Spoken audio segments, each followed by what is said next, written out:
नमस्कार। कल भाजपा की केंद्र सरकार ने सीए लागू करने का नोटिफिकेशन जारी किया है। 10 साल देश पे राज करने के बाद ऐन चुनाव के पहले इन लोगों को सीए की बात करनी पड़ रही है।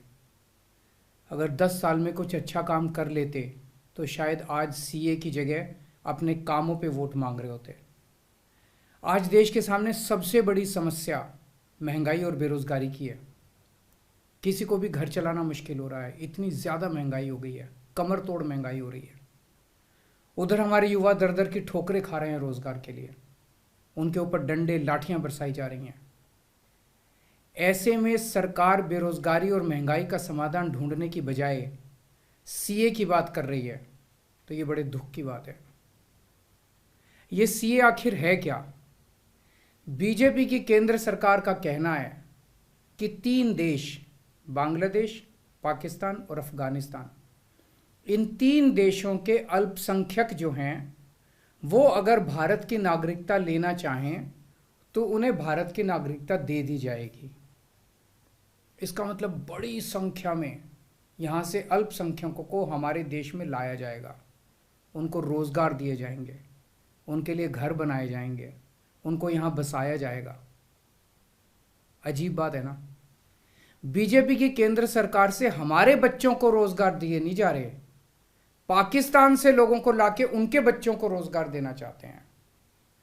हमारे लोगों के पास तो घर नहीं है, भारत के तो ढेरों लोग बेघर हैं, लेकिन बीजेपी वाले पाकिस्तान से लोगों को लाके उन्हें भारत में बसाना चाहते हैं, उनको घर देना चाहते हैं।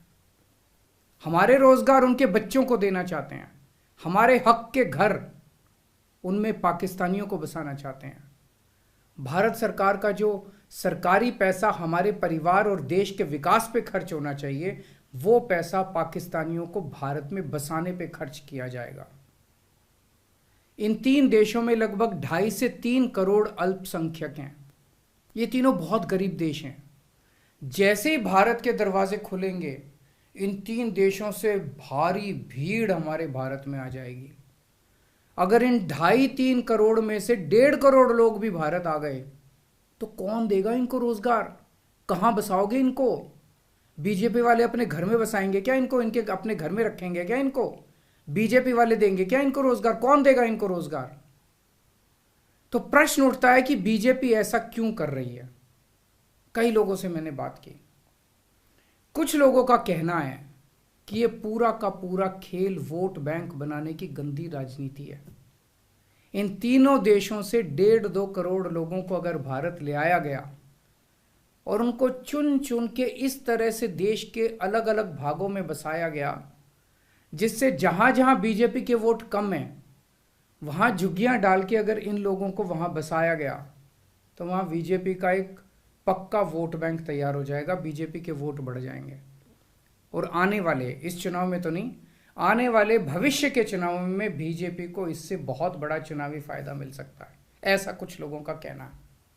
मुझे नहीं पता ये सच है कि गलत, लेकिन सबसे बड़ा प्रश्न है कि बीजेपी ये क्यों कर रही है।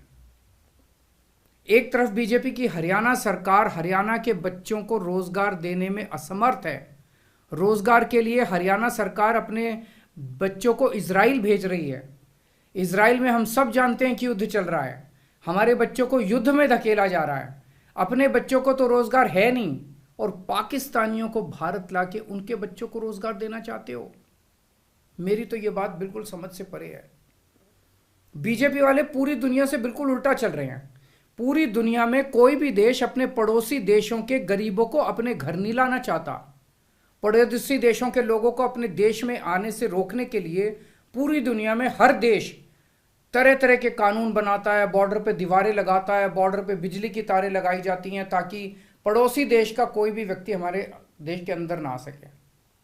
बीजेपी शायद अकेली पार्टी है पूरी दुनिया की जो पड़ोसी देश के गरीब लोगों को अपने देश में घुसाने के लिए दरवाजे खोल रही है, बिल्कुल उल्टा कर रही है। एक और बात है सोचने की, पिछले 10 सालों में 11 लाख से ज्यादा भारत के बड़े बड़े अमीर उद्योगपति और व्यापारी भारत छोड़ के चले गए।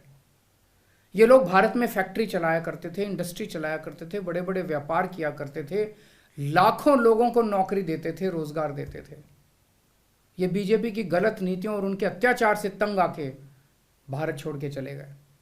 अगर बीजेपी को लाना ही है तो इन लोगों को वापस भारत लेके आओ ना, जो भारत छोड़ के चले गए।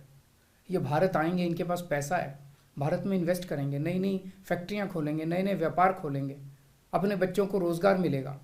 ये क्या बदतमीज़ी है कि बांग्लादेश के, पाकिस्तान के और अफ़गानिस्तान के लोगों को हमारे देश में ला के बसाएंगे और उनको हमारे बच्चों के हक के रोज़गार उनको देंगे। ये लोग कह रहे हैं कि 2014 के पहले आए हुए घुसपैठियों को इन नागरिकता दी जाएगी। ऐसा नहीं है, ये तो शुरुआत है। एक बार ये सिलसिला चालू हो गया, एक बार दरवाजे खुल गए तो फिर बहुत बड़ी संख्या में पाकिस्तानी और बांग्लादेश से लोग भारत में आने लगेंगे। आज बीजेपी कह रही है 2014 के पहले आए हुए लोगों को ही नागरिकता दी जाएगी। देख लेना, अगले चुनाव में ये बीजेपी वाले इस तारीख को बढ़ा के 2024 कर देंगे कि 2024 के आए हुए पहले वाले लोगों को दी जाएगी, और फिर इसे और आगे बढ़ा देंगे। मोटी मोटी बात यह है कि पाकिस्तानियों और बांग्लादेशियों के लिए भारी संख्या में भारत आने के लिए बीजेपी सरकार ने दरवाजे खोल दिए। ये देश के लिए बेहद खतरनाक है, और इसका सबसे ज्यादा खामियाजा उत्तर पूर्व, नॉर्थ ईस्टर्न स्टेट्स भुगत रहे हैं, खासकर आसाम। आसाम के लोगों की भाषा और संस्कृति खतरे में पड़ चुकी है, क्योंकि वहां पे बांग्लादेश से इतनी बड़ी संख्या के ऊपर इलीगल माइग्रेशन हुआ है। अब बीजेपी कह रही है कि इलीगल माइग्रेंट जो आए हैं उनको हम नागरिकता देंगे, उनको हम बसाएंगे, आसाम में बसाएंगे। आसाम के लोग बहुत नाराज हैं। एक तरह से देखा जाए तो हेमंत बिश्व शर्मा जो बीजेपी के मुख्यमंत्री हैं, उन्होंने धोखा दिया अपने लोगों को। अपने असम के लोगों की खातिर उन्हें सीए का विरोध करना चाहिए था। उन्हें कहना चाहिए था कि असम के लोगों की संस्कृति और भाषा दोनों खतरे में है, ये बिल्कुल बर्दाश्त नहीं किया जाएगा। तो दोस्तों, पूरे देश की मांग है कि सीए को वापस लिया जाए। हम किसी हालत में अपने बच्चों की नौकरियां, अपने बच्चों के रोजगार दूसरे देश के लोगों को किसी हालत में नहीं देंगे। और अगर बीजेपी नहीं मानती तो इसको वापस नहीं लेती, तो इस चुनाव के अंदर बीजेपी के खिलाफ वोट करके आप अपना गुस्सा जाहिर कीजिए। नमस्कार।